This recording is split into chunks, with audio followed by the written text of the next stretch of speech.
Hey guys, and welcome to the Because Maybe podcast, the podcast that takes a look at all things 90s and answers some of the most important questions of the decade. Because maybe a $5 shake should contain bourbon. I'm your host, John Connolly. Thank you for whoever you are, wherever you are, for taking the time out of your day to listen to this podcast. And this is our season finale. Yes, the end of season 1 is here. This is the last episode of 2017. We are going to be talking about Pulp Fiction. I'm joined by the great Molly Watson, who's going to go into details with that. We have an update on the second season, but we'll get to that at the end of the show. And our Sarcastic Teen comes back and gives us a little bit of festive cheer to ring out the new year. Guys, if you're on social media, Facebook, Twitter, Tumblr, look us up, Because Maybe Pod. We post a lot of stuff on there. I know the last couple of weeks we haven't been active, which I'll explain at the end of the show, but we are going to pick it up during our break. Also, if you a blog reader, look at becausemaybe.podcast.wordpress.com. That's where we have some of our written words for those people who don't necessarily want to listen to us. And, of course, we have our YouTube channel. Search Because Maybe Podcast. We have sample content, smaller bite-sized portions of the show, and just some extra content to get, just to get you through something that's not on the main feed. But I have a lot that I want to say, and I don't want to kind of bore you before Pulp Fiction. So what we're going to do is we're going to dive straight into Pulp Fiction, and I will explain everything about the new season at the end of the show and everything that I just want to get off my chest in a good way about the future of the podcast. So for now, Pulp Fiction. Review Corner, the big screen.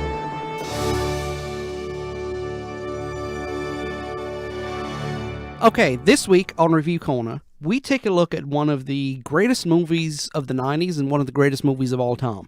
And I am delighted to be joined for the first time this season, hopefully not for the only time, Molly Watson. Molly is a fantastic, fantastic fiction lover, and she knows the insides and outs of everything fiction. It's great to have you on board today. Thank you so much for letting me join you. I'm so excited. If you recognize the voice, Molly was a part of our Freddie Mercury piece, and Molly has been one of the people helping me get this podcast up and running and getting it to where it is, and we wouldn't be here without, like I said, Molly, without Greg, without Sarah. So it's great to finally have you on board, and it's great to have you talking about something that you came to me when you saw the list and said, man, I want to talk about this film. Oh, absolutely. It's one of my favorite movies. There's just no ifs, ands, buts about it. It is a fantastic movie, and it's got a lot of weird background and weird ways into it, which we'll get into here in a minute. But we are talking about Pulp Fiction.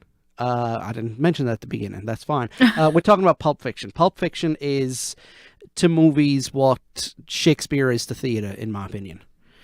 Oh, absolutely. It does things that books could never do. You couldn't tell the same story on paper. Well, and that's ironic, really, because the way this was written was comparing it to writing a book where you could have multiple narratives going on at the same time. Yeah. I know you've read the Game of Thrones series. I know that's not the official name of it, but the TV show is called Game of Thrones, so that's what I'm referring to it as. Absolutely. I've tried to read it. I've read maybe half the prologue before I gave up because I couldn't follow it. It's difficult, yeah. But those are the kind of books that have 2 or 3 full things going on at the same time, and that's what Tarantino wanted to do with this movie. So we're going to go in, we're going to look at everything. We're going to look at the cast, we're going to look at behind the scenes, and we're going to have some fun doing this. So Pulp Fiction is a crime noir drama with comedy elements. Would you agree with that? I would. When I first watched this movie, I certainly would not have called it a comedy at all, just because of the scope of it. But the older I get, the more I watch it as an adult, the funnier it is. Yeah, it's one of those movies that it's not meant to be funny, but it's naturally funny. Yes. I mean, there's humor in there in some of the scenes that was intended to be written as lighthearted, but not intentionally meant to be funny, which is a good thing in a lot of comedies too. In a lot of comedies, not necessarily this kind of movie. The more natural it feels, the better the dialogue becomes. And so I think only one joke was said in the whole movie, and it was the Uma Thurman joke about ketchup. Yes, and it was the worst joke of the whole movie. But I loved it. Nothing felt contrived. The comedy was never forced. The delivery is what made it funny, among friends funny. Yeah, and I mean, everybody got into that character as well by the looks of it, which we'll get to here in a few minutes. This is director Quentin Tarantino's second movie. A lot of people will say, well, hang on, he had The Room around about this time, but he only directed a portion of The Room. That's what a lot of people don't seem to remember. It was written by Quentin Tarantino with some writing credits to Roger Avary. Roger Avary wrote I can't remember what he wrote. It's not in my notes. Ha! Oh well. Live television, folks. Live radio. I'm not looking it up, but he wrote a movie with Tarantino, coming out that year. Okay, they wrote True Romance together. I love True Romance. True Romance is a great movie. My gosh. But because he only wrote it, he didn't direct it. They only wrote it. But a lot of this movie was written in between Reservoir Dogs, True Romance, and the time it was. And both the guys, even though Tarantino's credited as the main writer, Avery's contribution is significant to it. Oh right, yeah. It's the whole beginning of the Bruce Willis area, the Gold Watch. So, it was produced by Lawrence Bender and Quentin Tarantino through their Bender Pot production company, distributed by Miramax. So that's all I'm going to say about that for right now. I don't want to wade into any debates and so on and so forth. It was released in October of 1994 and made a profit of $205.4 million. As it should. It's just a testament to how good of a movie it was. That type of movie making that much an impact at the box office. Now, I know there's a lot of people listening right now going, 200 million, that's not that much. But when you consider that this isn't a blockbuster, this isn't a superhero movie, this isn't, this wasn't heavily advertised. No, it's a cult niche classic. It's R-rated. Yeah. Lucky it's R-rated, It could have got NC-17 easily. Absolutely. The critics on IMDb, Rotten Tomatoes, and the Jonometer gave this a 93 out of 100. I think that's a very, very fair score myself. I do too. A little bit low in my opinion. I would have put it at a 95. Yep. That's my unprofessional professional opinion. But then again, you were the expert in fiction. Oh, so. True. So let's look at how this movie came about. Because, Tarantino is a genius, but he didn't just walk up on set one day and say, this is what we're shooting. There is a big kind of timeline from 1990 right through to January 1993 of how this movie came to be. Quentin Tarantino and Roger Avery wrote a pair of stories, a pair of shorts, maybe about 35, 40 minutes apiece. And they knew that nobody's making those kind of things anymore. So the idea was to write a third short with a third director and do that movie. Mm-hmm. So, but what happened was the pair of them started expanding on their stories and expanding on their stories and expanding on their stories. And Quentin Tarantino's portion actually became Reservoir Dogs. Another great movie. Fantastic movie.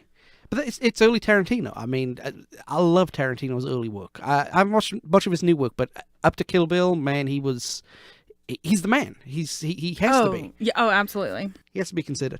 But Roger Avery's portion became, as I mentioned, the portion of the Gold Watch, which is like all of Bruce Willis and his girlfriend scenes in the movie were written by Roger Avery, and they were kept in there. Tarantino compared this to writing a book, saying, and I quote, "I got the idea of doing something that novelists get a chance to do, but filmmakers don't. Telling 3 separate stories, having characters float in and out with different weights depending on the story." That's novel writing summed up beautifully in this little condensed package. But Tarantino is so talented at being super subtle in his casting choices and everything. So he did what novelists couldn't do in the authentic telling of this story. Because that's one of the things. A lot of people will ask me why I prefer film to books. I've got no problem with books. Don't get me wrong. And imagination is important when it comes to the written word. But at the same time, one of the reasons I prefer films is because when I read these books, I can't visualize to the detail that somebody like a Quentin Tarantino or Robert Rodriguez would put into the movie. Absolutely. And you can only half kind of do it, which is one of the reasons why I like reading books that were movies first. Even though they were based on a book, I'll read the book with more of a depth of what I'm seeing, because I can see the character's face, I can hear the character's voice, and so on and so forth. I'm not very good at making it up in my head. But I think this would have been a good book, because there's a lot of stuff that could have been used. And Reservoir Dogs is in the same fictional universe. Oh, yes. Reservoir Dogs, Kill Bill is in the same fictional universe. And we'll get into that here in just a second. And it's revolving our 2 friends, Jules and Vincent. The final draft of the script was written between March 1992 and January 1993. That was when Reservoir Dogs was in production, being promoted, and Tarantino spent basically a few months in the Amsterdam red light district doing what you do in the red light district. Hey, what you gonna do? When in Rome, right? When in Amsterdam, try on the clogs. This movie was written 153 pages, which is huge for a 90-minute movie. Is it? Yeah, it's usually... Now, I could be completely off base, but I remember reading that a 90-minute movie is around about 120 pages, and this was 150 pages. Oh. Which is why it extended beyond 90 minutes eventually. Because, again, back in the day, kids, in the 90s, movies were about 90 minutes apiece, 90 to 100 minutes apiece, an hour and a half, hour and 45 minutes, maybe. Just extra long TV show. And now your average movie is, 2.5, 3 hours long. Oh yeah, I like the super long director's cuts. So I honestly don't know how long average movies are these days. Sarah went to watch the new Thor movie a couple of weeks ago and spent $75 for three tickets. I can't imagine spending that much to go see a movie. That's 3 tickets, popcorn, and yeah. Oh, I was not happy. Oh. I didn't want to. The thing is, I didn't want to watch it though. I'm not a big superhero. Oh well, guy. there you go. But Miramax picked up this film after TriStar turned it down, which is kind of good in a way because, one thing about Miramax, which is a good thing that they did, let's leave the horrible stuff that the executives have done to people aside for just a second. When it comes to the artistic integrity, they kind of reminded me a lot of British independent music labels. And I know that sounds like I'm making a stretch, but it was the ethos that the artist is always correct. Oh yeah. So they gave Tarantino a check, and they said, "Go make your movie," and they didn't give him really any restrictions on what he could or couldn't do. Whereas, say, TriStar would have completely and utterly sent suits down every day, telling him, "You can't do this, you can't do this, you can't do this. I need you," you know. Yeah, and if any of the grit would have been removed, it would have been a completely different movie. Yeah. And it probably wouldn't have done as well. No, it wouldn't have done as well. I mean, a lot of the scenes, too, you couldn't have done with a studio executive breathing down your neck. No, the Zed's dead scene? Yes. Come on now. I'm going to get people down here with a blowtorch and a pair of pliers. I mean, that would not fly. No, the imagery alone... Yeah. Would have been enough to get production at least shut down for the day. Yeah, definitely. I mean, we'll get to why here in a minute. This was a low budget movie for its time, and I think its scope too. It only got an $11 million budget, which again is not that much. Oh my gosh, I didn't know it was that little. I mean, to comparison, 12 years later they made Clerks 2 for $5 million. So but a lot of that budget went on salaries of the actors, with the exception of, say, John Travolta, who only got like I think it was $100,000 or $150,000 to appear in the movie. But this movie was kind of an investment for him in his career. Right. Who was the highest paid? I think the highest paid was naturally Bruce Willis. Which is ironic because both of them were coming off of real bad movies. Bruce Willis, Die Hard aside, his movies were coming off awful. John Travolta's movies were dreadful. They both kind of had a limited success with the Look Who's Talking series. Because I think, I don't know which one of them was the dad and which one of them was the kid. It's been so long since I saw those movies. All I know is Kirstie Alley and either Travolta or Willis played the dad and Travolta or Willis played the kid. Yeah, but like I said, the majority of the budget went on actor salaries. I think the biggest set that they built was the Jackrabbit Slim set, which was like $150,000, and they built it in a warehouse somewhere. Oh yeah. Which, by the way, if they ever made a restaurant chain called Jackrabbit Slims, I would eat there every night. I was so disappointed when I realized that was a fake restaurant. Yeah. I asked Dad all the time, "Take us to Jackrabbit Slims. We'll have such a great time. Buddy Holly will be there." I was devastated. I was devastated too. I mean, because again, I grew up in Britain. Molly grew up in the South, and Molly is just a hair younger than the rest of us folks. Molly is a 90s baby rather than a 90s kid. So, yes. But Molly is knowledgeable about fiction and the subjects that we speak about. That's one of the reasons why she is here. The casting, as we mentioned, had to be important for each specific character. Every character had to be cast just right. Not just in terms of the character they portrayed, but the chemistry they had to have with everybody else. That's one of the great things about this movie. everybody has some kind of chemistry with everybody else on that scene, whether it's the hostility that Bruce Willis and John Travolta have, the connection that Samuel L. Jackson and John Travolta have, just everybody kind of, they all mesh perfectly. Even with the extras and stuff, the intimidation factor had to be there too for the scenes to be pulled off. Yeah, because Tarantino was a young director at the time. Let's say, I'm not talking about his age, but I'm talking about in his movie hours completed. So, but he's also a perfectionist. So he definitely kind of intimidated the people he worked with, but that's the reason why he worked with a lot of the same people. They went back to him rather than him going to them, although he did in some cases. Oh yeah. But, for example, John Travolta was the second choice to play Vincent Vega. That was originally supposed to be played by Michael Marsden, who played Mr. Blonde in Reservoir Dogs. Oh, okay. Now, it turns out that Tarantino kind of has twisted this just a little bit, in a good way, to say that Vincent Vega is the brother of Mr. Blonde. So, my question is, if Michael Marsden had come in, would he have been playing Mr. Blonde just with Samuel L. Jackson driving around the place? The world may never know. The world may never know. There was, and it's a shame that both the actors aged like they did. Yeah. Because Tarantino wanted to do a prequel called The Vega Brothers with both of them, but unfortunately... That would have been so good. That would have been good, but unfortunately both of them aged sadly like milk. Which, that's not a bad thing, but, you can't play somebody younger if you look 20 years older than. Samuel L. Jackson... This is another thing too. You can't picture Pulp Fiction without Samuel L. Jackson. No. He almost lost the role. The legend is that he went to an audition under the assumption it was a read-through.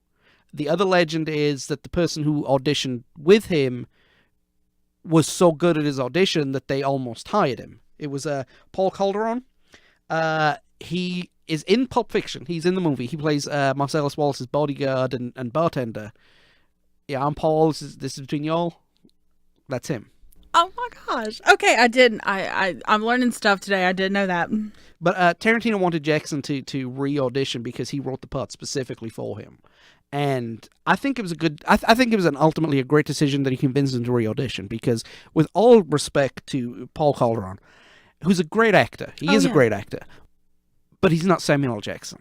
Very few people are. Samuel L. Jackson is probably my favorite actor in the history of acting that I've seen. And his serious roles I prefer over his more, I don't want to say comedic, but his more over-the-top roles. Oh, yeah. Not over-the-top like Jim Carrey, but the snakes on a plane thing. Come on. But, so that was really, really a pivotal point in the movie, because without the right people, I don't think it would have, even again, he's a great actor, but I don't think it would have worked. I don't think it would have worked either, at all. So, what is this movie about? Well, very, very quick plot. No spoilers, but then it's a 20-year-old movie, and we've probably all seen it anyway. Jules Winfield and Vincent Vega are two hitmen out to retrieve a suitcase stolen from their employer, mob boss Marcellus Wallace. Wallace has also asked Vincent to take his wife Mia out a few days later, where Wallace himself will be out of town. Butch Coolidge is an aging boxer who is paid by Wallace to lose a fight. The lives of these seemingly unrelated people are woven together, conspiring in a series of funny, bizarre, and uncalled for incidents. And that really is a concise way of saying there are three major plots going on in this movie. What a clean way of summing up this movie. If you had asked me to do that, I'd have rambled. No, I copied this from, I think it's either IMDb or Wikipedia. I'll be completely honest, that's where I got this that's very plot clean. synopsis. Because if I'd have typed it out, it'd be 3 pages long. I'd still be talking right now. Absolutely. It's such a complicated story, but it's such a simple story at the same time. It's almost cliched in when you think about it. So, the cast. We've spoken about the cast. Let's go a little bit in depth of the cast. Samuel L. Jackson, James Winfield, the man in this movie. I think he stole the show with his performance. From cocky, arrogant hitman to seeking redemption. Arguably the best dialogue was given to Jules. Yes. I think hands down quotable. Natural too. Yes, absolutely. It didn't feel like Jackson was struggling to play. And that again, we've said it before. None of these guys seemed to struggle because it just seemed like they were amplifying their own personalities, as opposed to maybe acting a character. Travolta is Vincent Vega, a heroin addict, also a mobster. Samuel L. Jackson, Jules Winfield's partner, and great role. Showed a lot of vulnerability, which you wouldn't expect from Travolta. And you wouldn't have expected it when you first started watching this movie either. No. That he would have been so vulnerable. I mean, I know there's the meme going around right now of Travolta looking around with the jacket on, shaking, wondering what the heck to do. But I mean, how he pulled that off. John Travolta is not known for his acting range at all. And I mean, it's nothing against him. Some people are, some people aren't. But he went on a journey in this movie, and it ends up with his death, unfortunately. But at the same time, in the span of the movie, he's also cocky and arrogant and cock of the walk, and then all of a sudden, he's nervous and he's petrified basically during the Mia Wallace scenes, because that's the big man's wife.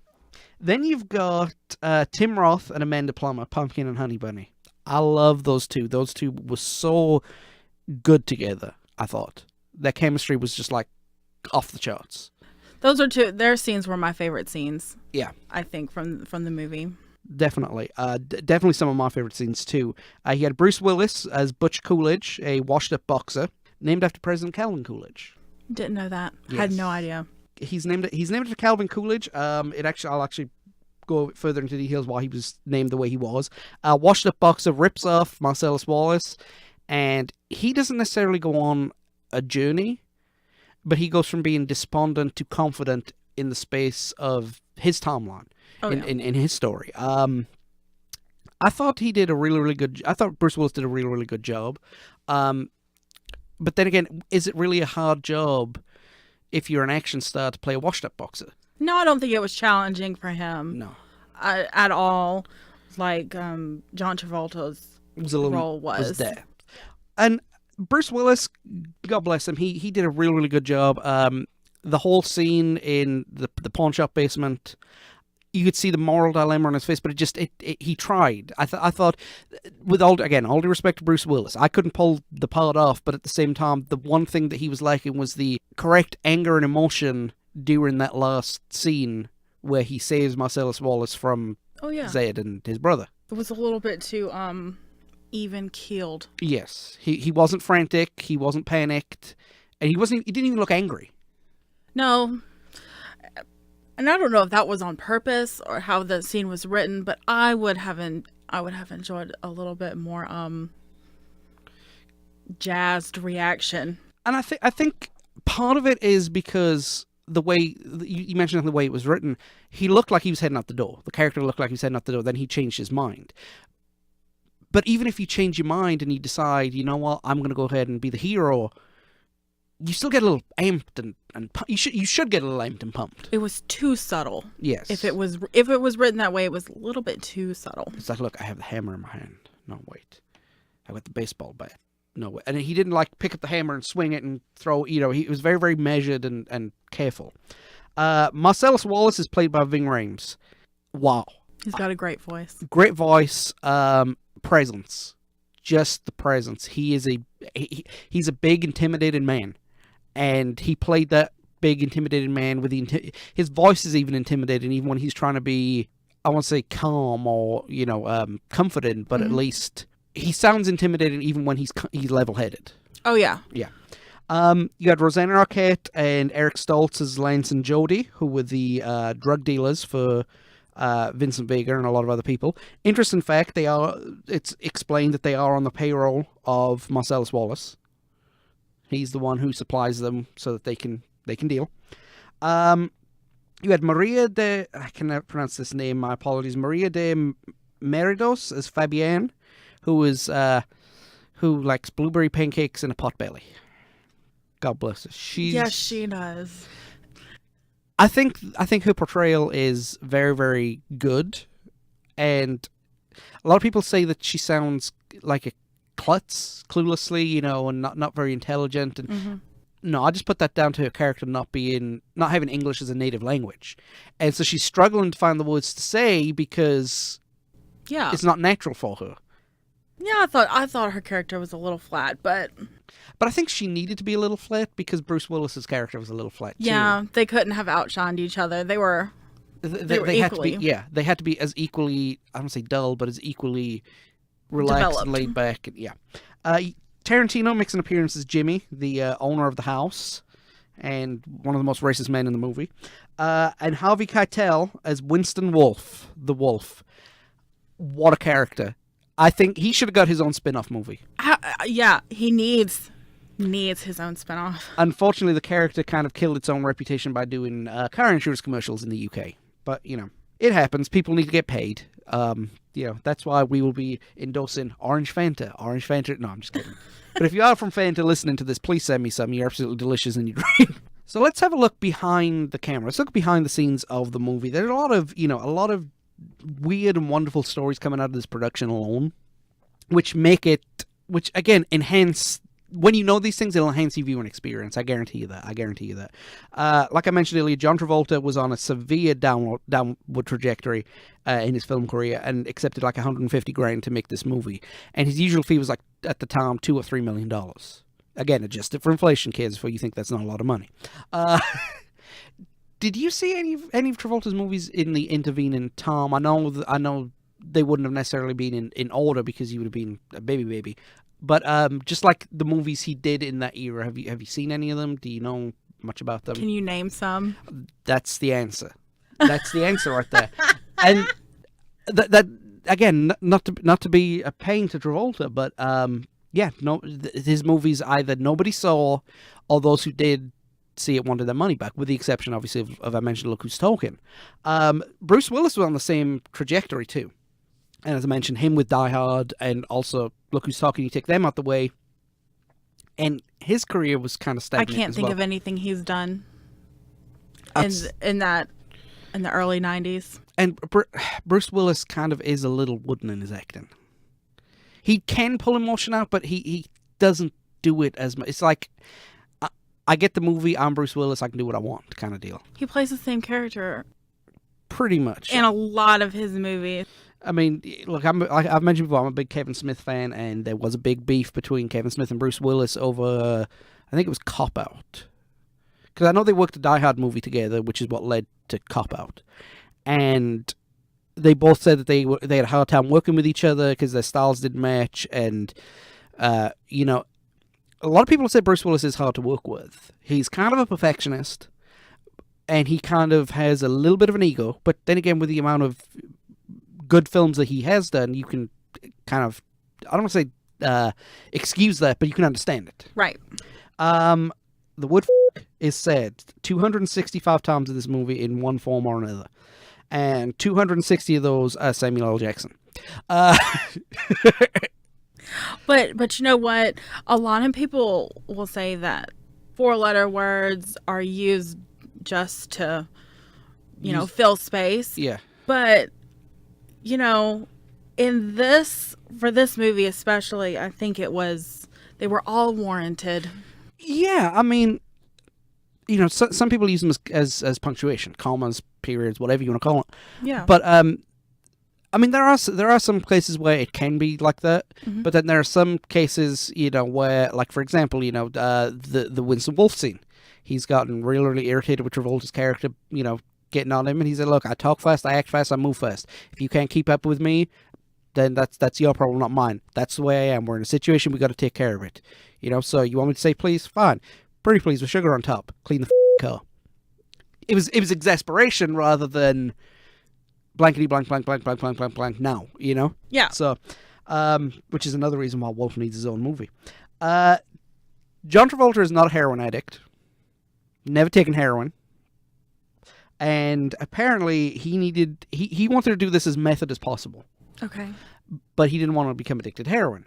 So how do you get the heroin addiction without being addicted to heroin?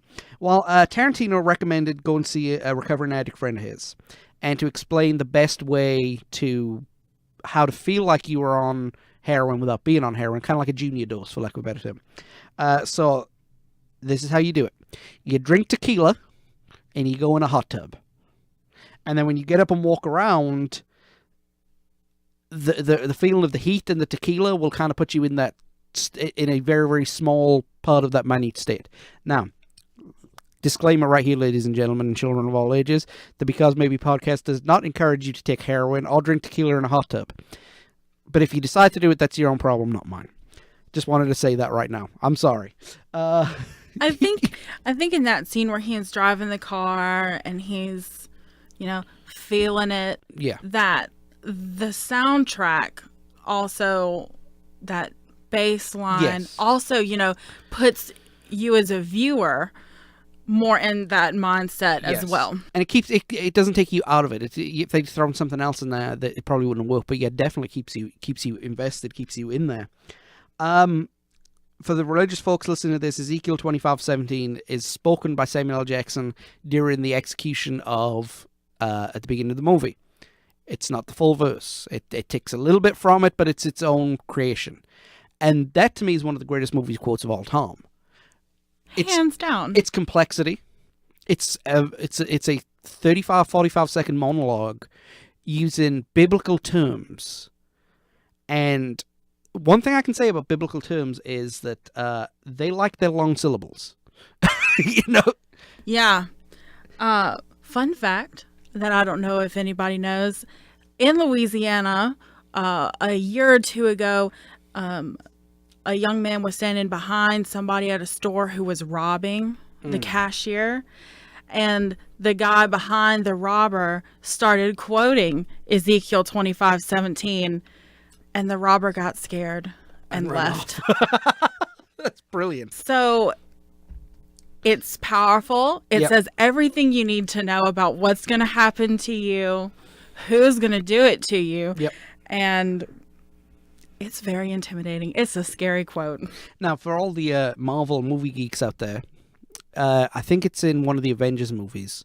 Nick Fury, who is played by Samuel L. Jackson, visits the cemetery.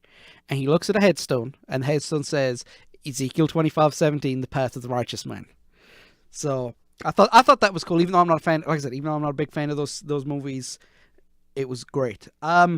3 roles were written specifically for the actors who they were there. Now, he wrote every role with someone in mind, but 3 roles were particularly written, I have to have this guy or gal to play it. Those were Pumpkin and Honey Bunny, Amanda Plummer and Tim Roth, who I thought did really, really good, and Harvey Keitel. Because I don't think anybody else could have been any of those characters. No. I mean, okay, fair enough. You could have Samuel L. Jackson as someone else. You could have Michael Marsden as Vincent Vega. You could have somebody as somebody else. But these 3, I think, are the only ones you can look at and go, yeah, that's them. They look like the characters. It's natural, and nobody could have delivered the dialogue. And Amanda Plummer's angry voice too. I love that voice. I know a lot of people think it's screechy and everything, but I love it. I think it's genuine. Yeah, it's a genuine voice. It also shows a darker side to whatever character playing personality, because the best way I can describe it is like the chick from Police Academy. Mm-hmm. Please stop, move! It's kind of, when she gets that primal voice in her, you can tell that her character is either angry or snapped in some way. So I Married an Ex-Murderer was a great example of it. Unfortunately, she didn't break out the voice in the Hunger Games, which, oh well. Now, did you ever wonder what was in the briefcase? Oh, absolutely. I mean, who doesn't watch that and go, what's in the case? Why are all these people dying, getting shot at? Why? What's in this box? And, I did my own fair bit of research when I, got really into the internet, but I have my own theories. Everybody has a theory. What is your theory? I mean, I agree with the select group that it's Marcellus Wallace's soul. Yep. I believe it. I believe that too. I don't care what anybody says. And what makes it, I've got a list of things that it could be, and I'll get to Marcellus Wallace's soul in a minute. Some people say it's the gold Elvis suit from True Romance, which... It's too basic. The diamonds from Reservoir Dogs. Too expected. Yeah, and that's what Tarantino and Avery said. Said, no, that's just too... Everybody... Yeah, that's... It's too clingy to the universe. It would bring everything too close together for Tarantino, I think. But Marcellus Wallace's soul. That's the general consensus. When they open it up, they see it. The combination of the briefcase is... 666. 666. Come on. And urban legend dictates that when the devil takes your soul, it is removed from the back of your head. Now, Tarantino and Ving Rhames claim that while he was shaving his head, he nicked his neck, and he had to put a Band-Aid on it. But come on, a convenient excuse. It's too convenient. It's too convenient. Tarantino is too much of an artist and a genius to not have done that deliberately. Definitely. I mean, look, Tarantino is very, very particular about everything. Very, very particular about every single thing. I mean, he uses cereal in his movies. Cereal brands that don't exist anymore, like the monster cereals. Frankenberry and Boo Berry and stuff like that. And he wouldn't just, hey, let's put a briefcase in there. What's in the briefcase? Well, the briefcase is, and I quote, whatever the viewer wants it to be. Get out of here. That's not Tarantino. Come on, Quentin. Yeah, we know better than that. Give your fans what they want. But I say Marcellus Wallace's soul. The other thing I could say is gold. That's the only other thing it could be. Because I want my soul back or I want my gold back. Nobody cares about an Elvis suit. Unless the Elvis suit was, Are you going to sell it for your soul? Are you going to trade the Elvis suit for your soul? Yeah, I mean, this is pre-eBay too. Now, Bruce Willis's character. Bruce Willis was perfect in his role as Butch Coolidge, but he almost didn't get the part because the character wasn't in the original draft. He wasn't supposed to be a washed-up boxer. He was supposed to be more of an up-and-coming boxer. So they wanted a younger character to play the character that eventually became... And I think it was Matt Dillon who was originally earmarked for that. I can't see that. I can't see it either. I don't know. Maybe because Matt Dillon's played so many sleazy characters. Because Butch isn't a sleazy character, so to speak. He's just a down-on-his-luck, washed-up boxer that takes a dive and then double-crosses the dive. That's happened before. It's not sleazy, so to speak. It's not grimy. Taking the dive is grimy or sleazy, but he doesn't present himself as sleazy. Doesn't present himself as honorable either. No. He just presents himself as somebody who was given a large sum of money, bet on himself to win, won, and fled. But Matt Dillon just looks greasy and sleazy. I'm sorry. He would have ruined that aspect of his character. Yeah. The whole thing wouldn't have been right. No, definitely not. I mean, I can't imagine him running over Ving Rhames' character for a set. Marcellus Wallace getting run over in the street. Can't see it. Not by Matt Dillon. No, not by Matt Dillon. Me or Marcellus Wallace, husband and wife, do not share a single spoken word between them on camera. And they're only in 2 scenes together. And very, very briefly at that. And it plays up the importance of their marriage, too. Like Tony Rocky Horror gets thrown off a building. Now he's got a speech impediment. Yeah. That's one of my favorite lines. The amount of effort that Tarantino put into establishing that these 2 people were in love, and it's the boss's prize, and she's very, very safe with the boss, and so on and so forth. They don't share any dialogue. They don't share it. She puts his hand on his shoulder once during the phone call between Marcellus Wallace and Winston Wolfe. That's it. To me, I don't know if stuff got cut out in that point. I've not been able to find anything that says otherwise.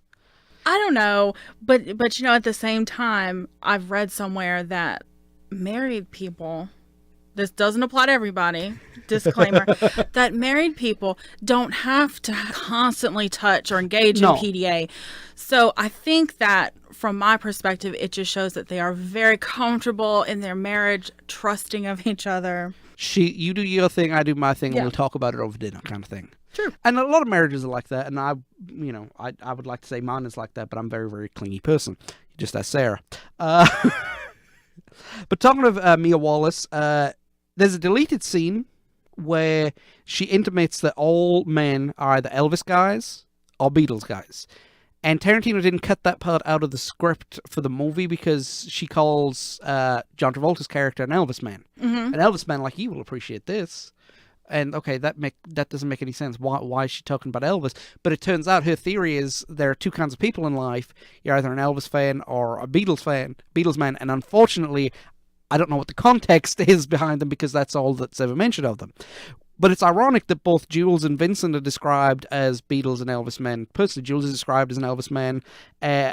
Jules is described as a Beatles man, which is why he keeps calling Pumpkin Ringo. I love that.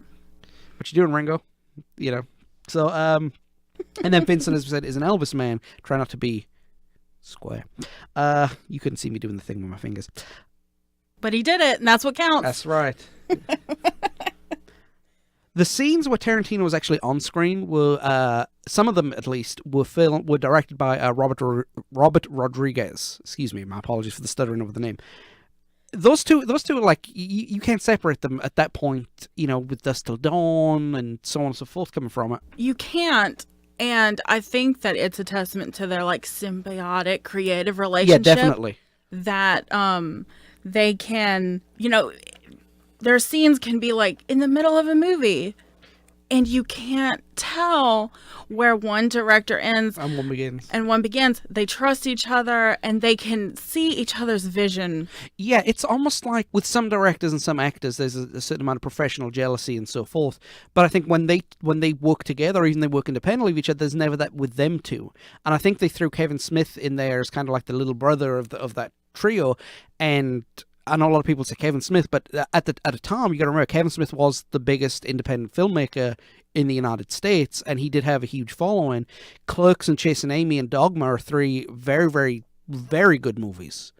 And, okay, fair enough, he had some of the sideways with Mallrats. I didn't think that was as good. And Jane Silent Bob Strike Back was what it was, and it was intended to be that.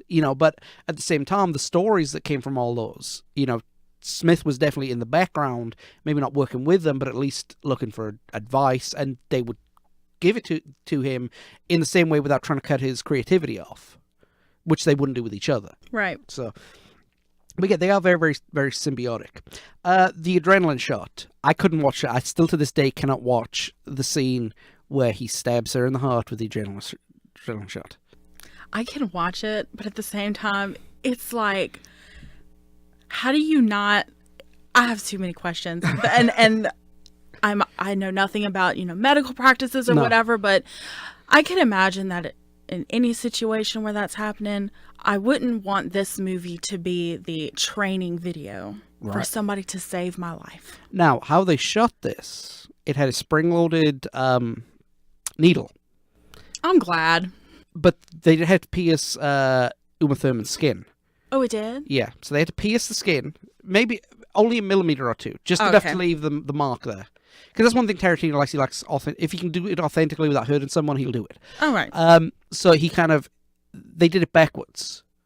So they kind of put the needle inside her, and then when they yelled action, they yanked it out of her, as opposed to stabbing her with it. I think that's brilliant. Yeah. So good, and you can't tell. No, you can't tell. No, I couldn't tell when I read that doing the research. I'm like, get out of here! No. For the longest time, I was convinced that they actually stabbed her, and it traumatized me. And to be honest, I did too. I mean, there's no way you could have done that without it, especially when she said something sticking out of her. I'm like, it's too gritty. Yeah, it's too real. And Uma Thurman trusts Tarantino enough that if he said it would be okay, she would have agreed to do it. You can just look at Kill Bill, for example. Butch Coolidge is named after President Calvin Coolidge, and the reason I know that is because his opponent was named after Woodrow Wilson. It was Coolidge v. Wilson. Yeah, see all your history buffs out there. Oh my gosh. There are two long takes in this movie, which is like a Tarantino hallmark. It's when Butch walks from his car to his apartment. So as he's going through downtown LA, going through all the back doors and everything, that's just one take and one shot. And and the other one is another walk from a car to a hotel room. I wonder, obviously that was on purpose. Yes. The car to a room. I wonder what Tarantino was thinking. What symbolism he was trying to put in, if any. I don't know. I don't think he was, but I think that showed how good his actors were. Because when you do a long shot, it's like 2-3 minutes apiece. Yeah. Well, that guy's got to stay in character. If there are lines, got to know his lines, got to know every single one of his marks. It's like theatre. The best actors in this world are not on film, they're on stage. So when you do a long shot, you have to have a stage mentality because there are no cuts, the show must go on. You've got to nail it, otherwise, right back to the beginning and start again. And they're very expensive to do, right? Yes. The longer shots, right? Because you at the time at least, now it's more digital, but back then you actually had film, so to get that developed, and you make a mistake with a long shot, you've got 24 frames a second, or 60 frames a second. Let's say 24. And for 200 seconds, and each frame is about, I don't know, 36 millimeters. So that's a good 50, 60, 70 feet worth of film right there, and that stuff's not cheap. Not cheap. Not cheap at all. Marvin was originally supposed to be shot in the throat to be mercifully killed by Jules and Vincent. That wouldn't have worked. It would not have worked. The wolf would not have been able to shine. No. Jimmy wouldn't have been able to shine. No.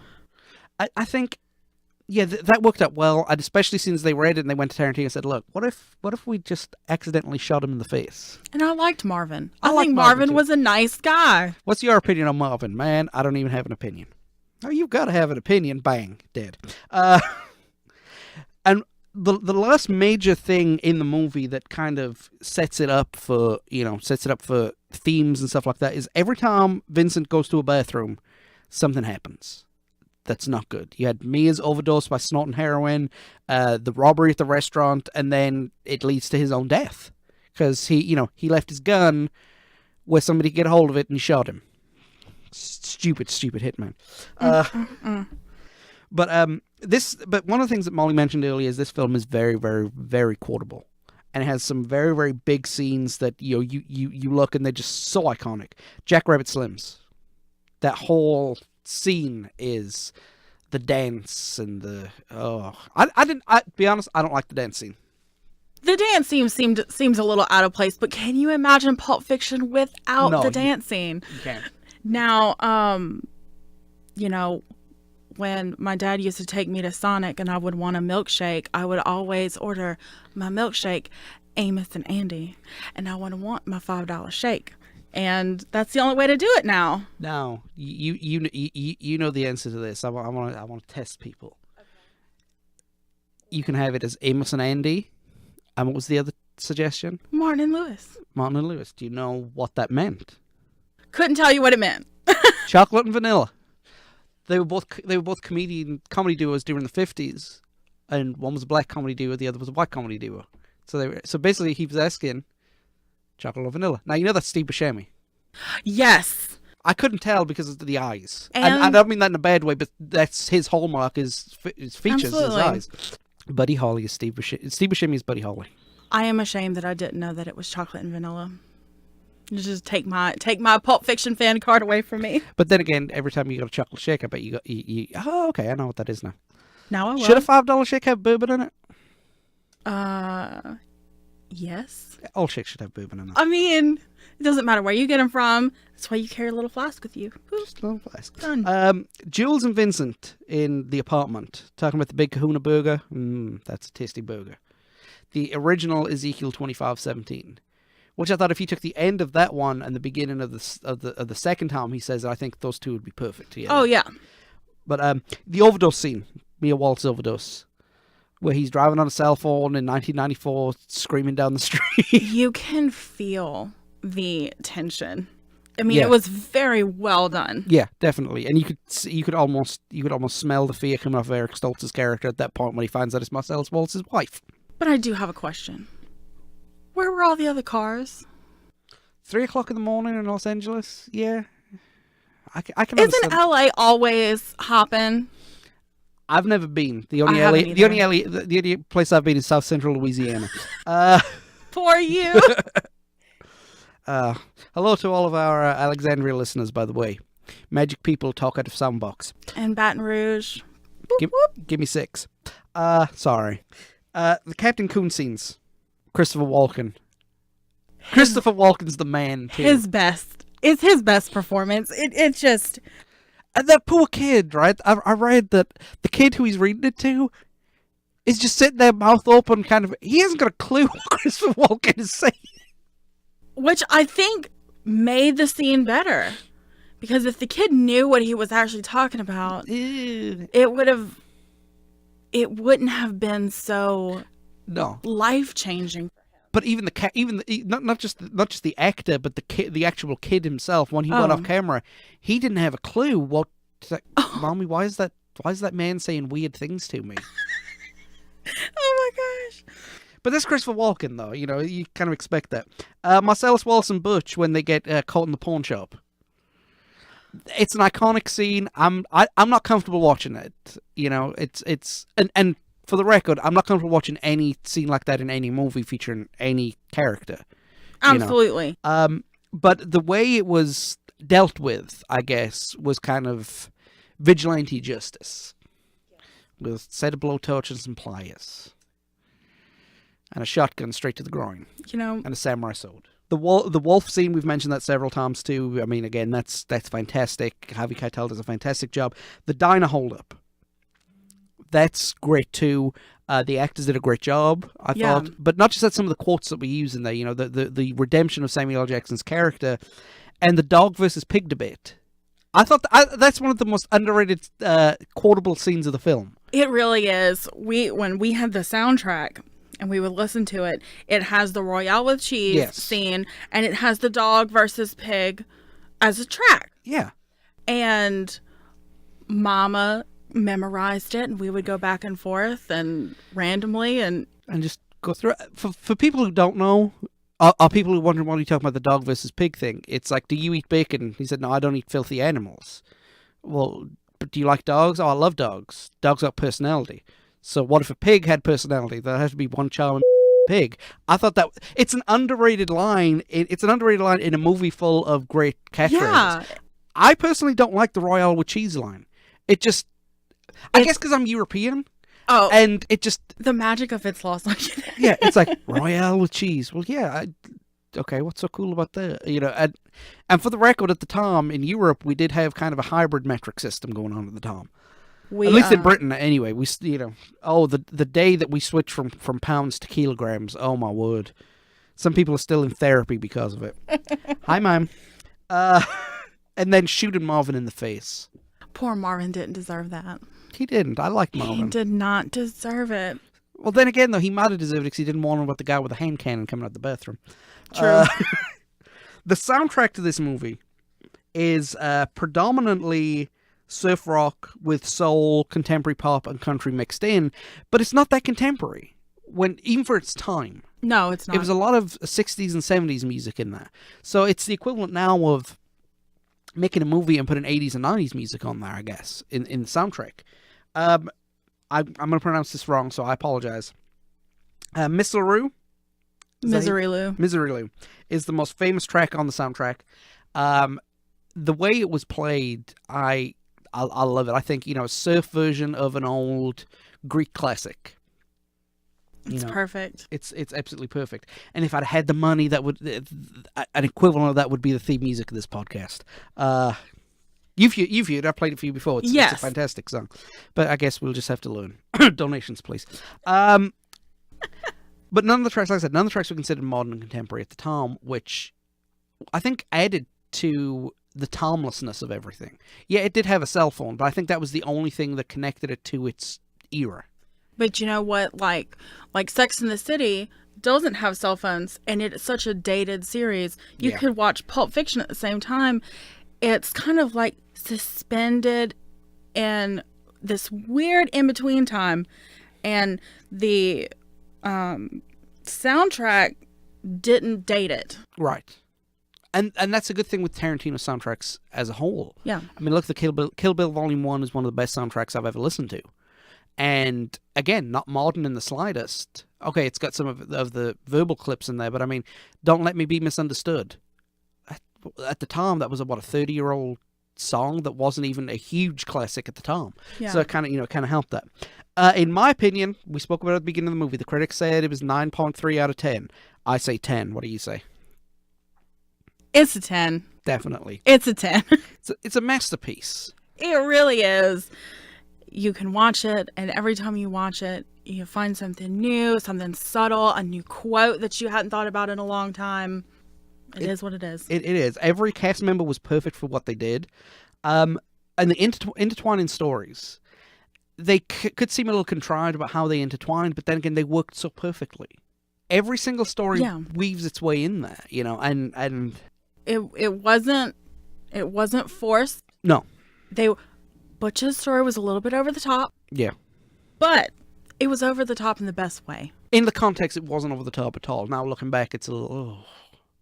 does have a lot of monologues, Which is strange for any movie to have more than like 2 or 3 major monologues, but this has a lot of major monologues of less than at least 30 to 45 seconds apiece. You have Ezekiel 25:17. You have Ving Rhames, Marcellus Wallace. His introduction is a 1.5-minute monologue. And he has another one, the pawn shop. You Yeah. could say that's a little bit of a monologue. That is. I don't know why I don't remember that scene as much as maybe I should, and maybe because I don't know. I'm not comfortable with that kind of depiction, even in fiction. Even though I know nothing is happening, I'm still very, very squeamish about stuff like that. Even acting. I've got no problem with murder, but that's another thing altogether. No problems with Marvin getting shot in the face. No, I actually thought that was one of the most hilarious points of the movie. I laugh at it. Poor Marvin. I love Marvin. It's seen as an independent movie, strangely enough, even though it's got a huge budget and was released on a major movie distributor contract. I think that's the point. It's kind of like a hybrid. Yeah. Independent movie ideas and plots with studio backing. Yeah. And a studio cast. Because, again, let's read the names off of the cast. Jackson, Travolta, Willis, Thurman, Raines, Keitel, Roth, Plummer. These are heavyweight actors. Oh yeah. They either became heavyweight actors or they walked in as heavyweight actors. So that's all-star cast. Oh. Definitely. Oh yeah. And nobody took top billing. As far as I'm concerned, there was no main character in this movie. Oh no. Everybody had their moment to shine. It's a movie of supporting actors. I don't think anybody had more than 35 minutes of screen time. I think that's fair to say. It helped launch or relaunch everybody who was in there. Definitely Travolta, definitely Bruce Willis. Samuel L. Jackson wasn't necessarily unknown, but he was maybe a B-list level actor. Yeah. He bumped straight up to the A-list. Harvey Keitel was obviously there to begin with, but it did relaunch everybody up there and kind of said, look, these are good actors. And that's, I think, one of the reasons why this movie was successful, because everybody was on the downward trajectory or unknown. Mm-hmm. So you weren't seeing Bruce Willis. You were seeing Butch Coolidge. You weren't seeing Samuel L. Jackson. You were seeing Jules Winfield and so on and so forth. I think only Harvey Keitel you could look at and say that might be Harvey Keitel. Yeah. But everybody else was perfect. That's one of the reasons I like movies like this. Oh yeah. It had the right amount of humor and the right amount of tension. Yes. And you needed the humor to counterbalance how ultra violent this movie can be. And, if you have a hard time stomaching this kind of thing, you can always take comfort in the black humor. Yeah, definitely. That's sprinkled within. What's weird is that for a movie as violent as it's made out to be, there are only 6 deaths in this movie. Yeah, you would think. And 2 of them are off camera. Yeah. I thought there was more. In fact, there's not even that much blood when you think about it. No, the most bloody scene was Marvin. Yeah. And that's only because you couldn't shoot somebody in the face without the head exploding, for lack of a better term. All the characters have major flaws. I love that. Yeah. I love that in a movie. They're all criminals. Yeah. They're all awful people. Yep. But they're humans. And that's the difference that everybody has. So, Pulp Fiction. Instant classic, awesome classic. This is the point on the show where I would normally give a social media question, but you know what? This is the last show for the year. So, but I am super thankful that I've had the people helping me, and I'm super thankful to people like Molly. And Molly, thank you very much for helping me out with this week, getting me through this, because I could have rambled on even longer. Thank you for keeping me in check. This has been so much fun. I've never done anything like this before, and I was a little nervous, but I think I'm much more comfortable now, and I'll want to come back if you'll have me. Invitation is always open. And what I'm going to do in the next couple of weeks is, while I've got the mic still running, what I'm doing the next couple of days on the blog, I'm going to preview next season's episodes. So I've already got my wife booked down. I've already got Greg booked down. But whatever's left over, you are more than welcome to come join me. And even if you know what, you can join. We do 3-person conversation or whatever. But it's great to have you on board. Thank you very much, and thank everybody for listening to these reviews. We will see you with another review like this in January. But we've got some more stuff coming up, so let's get to that right away. It was the week before Christmas, or whatever, and all through the house, not a creature was stirring, not even a mouse. Okay, mice are nasty, and if you have them in your house, you're disgusting. The stockings were hung by the chimney with care so they can catch fire. Ugh. Look, why can't I just say what I want to say? Right. From everyone here at the Because Movie Podcast, we wish you all a very happy and Merry Christmas and holiday season and the best New Year. So, I did a little pod thing. Were you inviting me in the car?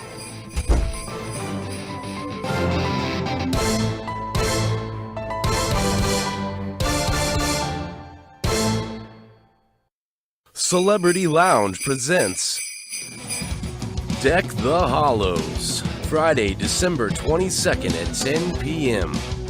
Featuring The Holodecks. All 90s, all the time. Click going on the event on Facebook to be entered for free. The Holodecks gear must be present to win. 21 and up event. Drawing at Celebrity Lounge, December 22nd.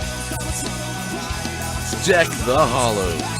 Have yourself a 90s little Christmas. From Celebrity Lounge and the Holodecks.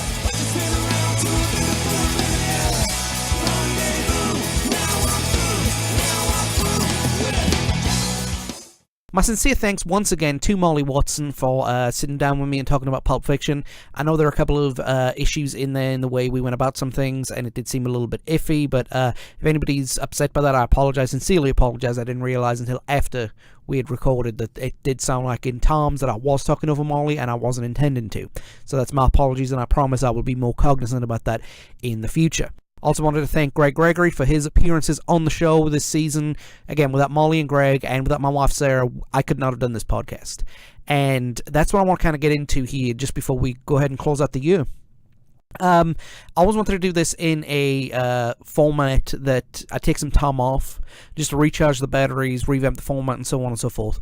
I know a lot of the podcasts that I listen to are weekly, and some are seasonally, like, for example, the Arscast. That is a seasonal podcast, focusing on the tribulations and trials of Arsenal Football Club. I also listen to the Jackcast too, but those, because they're more football or soccer to my American folks, they only operate during the season, the soccer season in the UK, the football season in the UK. So, I want to have the chance to change the format a little bit, just tweak it slightly, don't make it so rigid and regimental.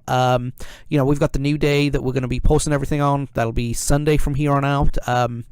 And that's just something that we're going to do moving forward. We are going to be looking at how we change how we market and produce this podcast as well. The last couple of weeks, as I mentioned, when I posted the video about my state of my mental health when I started doing the Movember drive, I haven't been doing well recently. And so I was only going to take a couple of weeks off and right back into this in January, but I'm going to take a little bit longer off than what I wanted to. When I started this podcast, I wanted it to be a showcase of my voice, my talents, and my production skills. And I think I've done a good job in showcasing that, but I've had so much fun doing it. When you're trying to do the amount of research that is needed for a project like this on a weekly basis, on top of, depression, it's not an easy thing to do. I'm not trying to make excuses, I know, but this weekend I had a really, really bad weekend, which is why you're listening to this on a Tuesday as opposed to our regular Sunday slot. I just didn't have the energy, the gumption, or the inspiration to do it. And even though I had the recording of Molly done for a little while, I just didn't feel energized to release anything. And I'm hoping that by taking a couple of weeks and then giving an arbitrary deadline a little bit longer than what I wanted to, will give me the time to snap out of it and start afresh in the new year with a slightly tweaked format, better research, just an all-round better product. I'm very proud of the 12 episodes that we've done, and I'm very proud of not just the episodes that we've done, the subjects we covered too. I'm very proud of everybody who's taken the time to listen to us. You have doubled my expectation, trebled my expectations in what we have. And I'm hoping to grow. I mean, if you guys are on our Facebook page, please send out links and reminders and stuff like that. I really, really want to grow our audience, and so on and so forth, like I mentioned before. But we are going to have some things go on during our break. I'm putting out the first Because Maybe extra episode. That's been on our YouTube channel for a little while. That features me interviewing my kid who wants to talk to me about Mario Brothers. We're going to be releasing more snippets on our YouTube channel, and we're just going to go ahead and get on it and do what we can in the meantime, but also give us a little bit of a break so that the pressure is off me. But I am being ambitious. We are going to do another season, and this season is going to be double what this season was. I am going to go ahead and say right now, I am planning on doing 25 episodes for season 2. From February all the way through August. Kind of doing 2 seasons at once before that break in the summer. So that's my plan. That's what I want to do. That's what I'm planning on doing. And I'm also going to rope in Sarah, Greg, Molly, and I'm going to try and get a few other people involved too. People who know the subject. Try and do some things over Skype. And I want you guys to contribute as well. I've said before, I have a ton of ideas that I want to do and a ton of subjects that I want to talk about. But if you guys have something that you think would be great talking about, go ahead and let me know. I really, really would appreciate it. It would give me something fun to do, kind of a listener's thing. Any new segments that you think I should do? I know on the blog I do top 9 lists because, everybody does top 10. So I'm doing 9. I do top 9 lists. Do you want me to go ahead and do a top 9 show of whatever? Do you have any additional subjects that I need to be approaching? Not just, movies, games, videos, and books. Do you see, other certain things? Do you have social issues that you want me to touch on and see how they affect? Stuff like that. I do have ideas, but it's interesting to get feedback and hear what you guys want to listen to, because without you guys I don't have a podcast. And so I've got to do right. I've got to do right by you guys, and I've got to do right by myself as well. And of course, I'm not trying to be more opinionated with things. Of course not. But I'm going to put my own thoughts and opinions on certain subjects that come through. But that's all coming up. For right now, I thank every single person who has taken the time to listen to us. I thank every single person who has left us a comment, who has left us a like, a share, who subscribed, just everything. I couldn't have done this without you.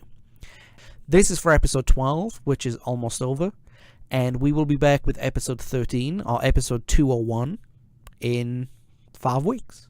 I will see you guys on February 4th, and you know what? We're going to have a great time. But until then, thank you very much. If you guys are on Facebook, look us up Because Maybe Pod. Look us up Twitter and Tumblr Because Maybe Pod. Sign up to our YouTube channel and go ahead and read our blog. All of the links are in the description of the podcast. I wish everybody a happy Christmas and holiday season, whatever's your your specific holiday. I don't want to run through them all right now. Christmas is mine. But and everybody have a great New Year. And you know what? Everybody have a great time. Here is to the end of 2017, and let's begin anew on 2018. Thank you very much, guys. Have a great day.